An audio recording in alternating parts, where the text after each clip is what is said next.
하나님 말씀 마태복음 1장 18절로 25절 교독하시겠습니다. 예수 그리스도의 나심은 이러하니라. 그의 어머니 마리아가 요셉과 약혼하고 동거하기 전에 성령으로 잉태된 것이 나타났더니 그의 남편 요셉은 의로운 사람이라 그를 드러내지 아니하고 가만히 끊고자 하여 이 일을 생각할 때에 주의 사자가 현무하여 이르되 다윗의 자손 요셉아, 네 아내 마리아 데려오기를 무서워하지 말라. 그에게 잉태된 자는 성령으로 된 것이라. 아들을 낳으리니 이름을 예수라 하라. 이는 그가 자기 백성을 그들의 죄에서 구원할 자이시니라 하니라.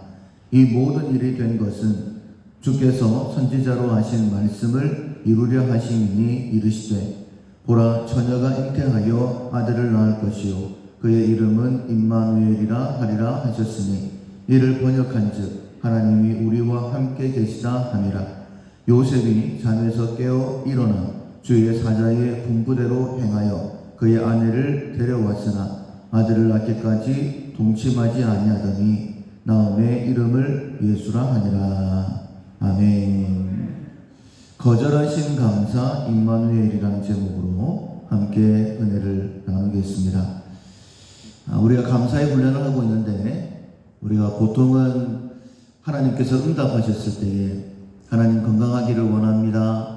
하나님 직장에 가정에 이런 일들이 있기를 원합니다 라고 기도하고 응답되어지면 하나님께서 내게 응답하셨다라는 것을 깨닫고 감사하게 되어집니다. 그러나 우리의 삶을 막상 들여다보면 감사할 때보다 불평하고 원망할 때가 더 많이 있습니다. 왜 그럴까? 하나님께서 나의 기도에 마치 거절하신 것처럼 몸이 아프기도 하고 여러 가지 문제가 생길 때가 더 많이 있기 때문입니다. 우리의 삶에 막상 돌아보면 감사한 일보다 불평할 만한 일들이 더 많이 있기 때문에 사실은 불평할 때가 더 많이 있는 것이죠.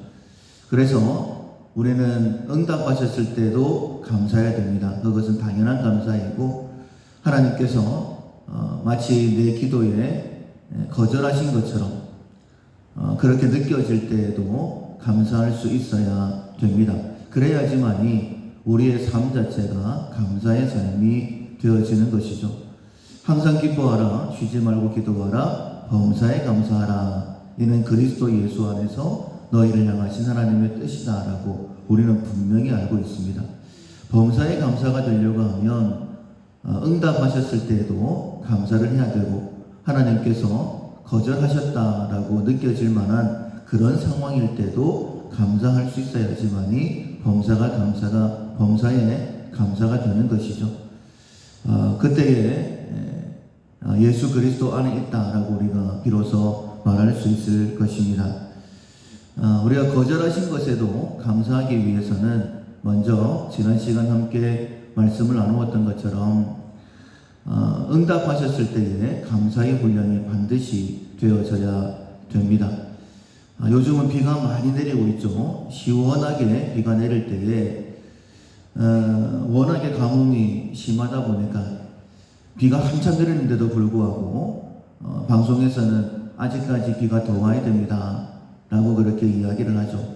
그런 얘기를 들어서인지는 모르겠지만은 비가 시원하게 내리면 참 좋다 이런 생각이 듭니다.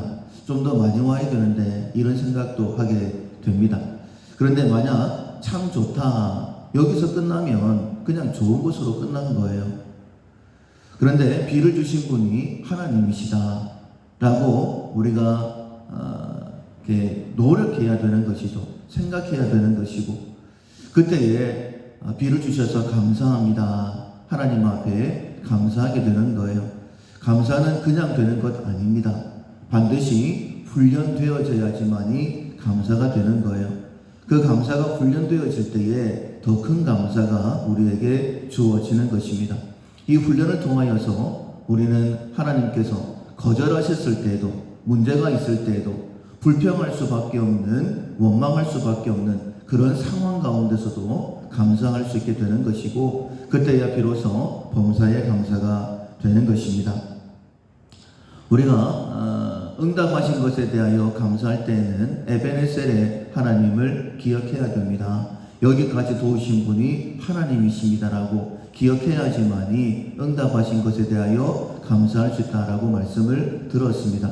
그렇다면 문제가 있을 때에, 하나님께서 우리의 삶에 거절하셨을 때에, 그때에 감사하기 위해서는 임마누엘의 하나님을 반드시 기억하셔야 됩니다. 임마누엘이란 뜻 자체가 하나님이 우리와 함께 하신다라는 그런 뜻이죠. 왜 하나님께서 우리와 함께 하시기 위해 이 땅에 오셨을까? 우리의 삶에 문제가 많기 때문에, 그 문제를 우리가 해결할 수 없기 때문에, 그 문제 속에 살다가 그냥 사망에 처할 수밖에 없기 때문에 우리를 찾아오신 것이죠. 오늘 본문에 보면 하나님께서 임마누엘이 되시기 위해서 행하신 일에 대하여 기록하고 있습니다. 예수 그리스도의 나심은 이러하다라고 하면서 18절의 말씀에 시작하고 있는데, 그의 어머니 마리아가 요셉과 약혼하고 동거하기 전에 잉태된 것이 나타났다라고 말씀하고 있어요. 동거하기 전인데 잉태가 되었습니다. 마리아에게도 정말 당황스러울 만한 그런 일이고, 약혼자였던 요셉은 이걸 어떻게 해야 되나, 부정한 여인으로 생각할 수밖에 없는 그런 상황이 됐어요. 그런데 분명히 말씀하시기를 성령으로 잉태됐다라고 말씀하고 있는 것이죠. 우리는 다 이해할 수 없는 그런 일들이 우리의 삶 가운데 일어납니다. 그러나 성도의 삶에는 하나님께서 허락하시지 않은 일들은 일어나지 않죠. 분명히 하나님의 간섭하심이 그 안에 있습니다. 모든 것을 합력하여 선을 이루시기 위해. 그래서 마리아도 요셉도 당황할 만한, 걱정할 만한 그런 일인데 그 가운데 성령께서 역사하셨다라고 분명히 말씀하고 있습니다. 요셉에 대해서 이렇게 말씀하고 있죠. 그는 의로운 사람이라서 드러내지 않고 가만히 끊어버리고자 했을 때에 하나님께서 꿈으로 그에게 나타나시고 말씀해 주십니다. 20절 하반절에 보면 네 아내 마리아 데려오기를 무서워하지 말라. 그에게 잉태된 자는 성령으로 된 것이라. 아들을 낳으리니 이름을 예수라 하라 라고 분명히 말씀해 주십니다. 무서워하지 말라 라고 말씀을 하시죠. 사랑하는 성도 여러분, 우리의 삶 가운데 걱정되고 무서워할 만한 일들이 있습니다. 요셉에게 무서워하지 말라 라고 말씀하신 것처럼 하나님께서는 하나님의 백성인 우리 모두에게 지금 내가 어떤 형편 가운데 있다 할지라도 동일하게 말씀하시는 줄로 믿습니다. 네가 해결하지 못한다고 할지라도 절대 무서워하지 말아라 라고 말씀하십니다. 그 말씀을 믿을 때에 우리가 어떤 문제 가운데 있다 할지라도 감사할 수 있는 것이죠. 불평하면, 원망하면, 무서워하면 결코 감사할 수 없습니다. 예수님이 나와 함께 하신다, 하나님이 나와 함께 하신다라는 그 믿음이 있을 때에 비로소 불평을 이겨내고 원망을 이겨내고 감사할 수 있는 것이죠.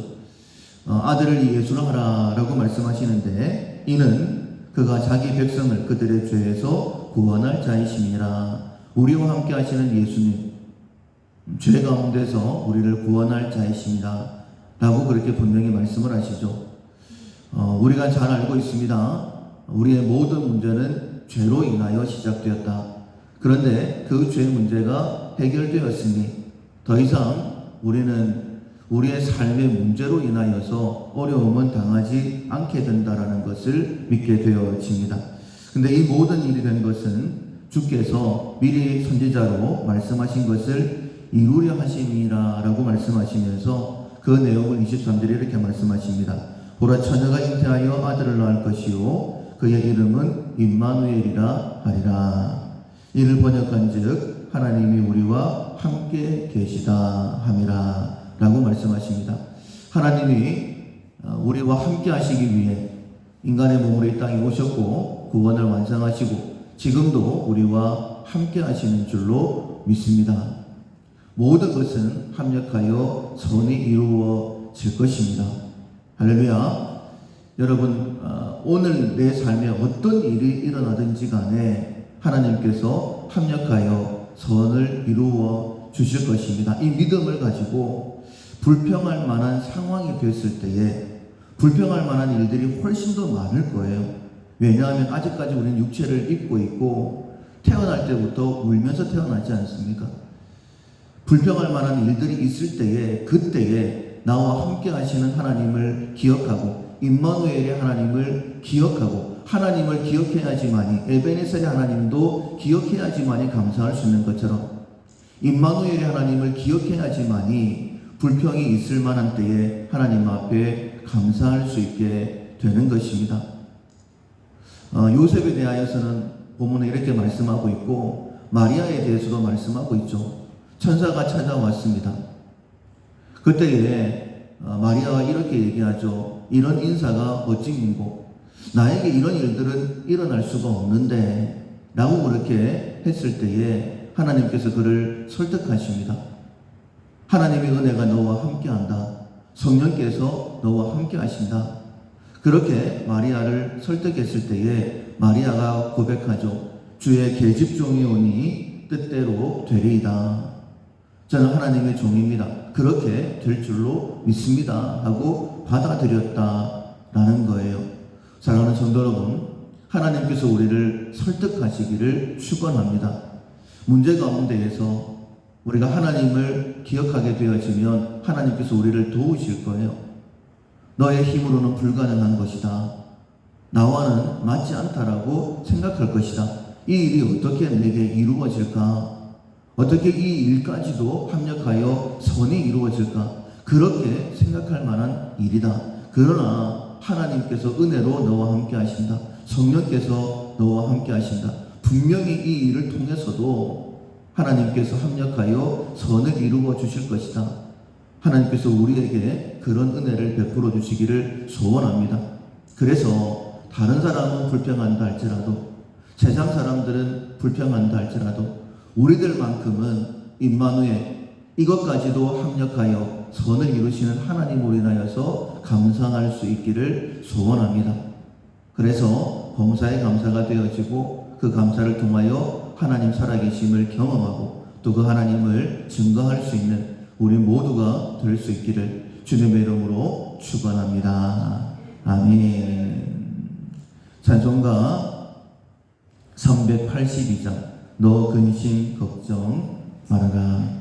찬송가 382장 찬양하시겠습니다.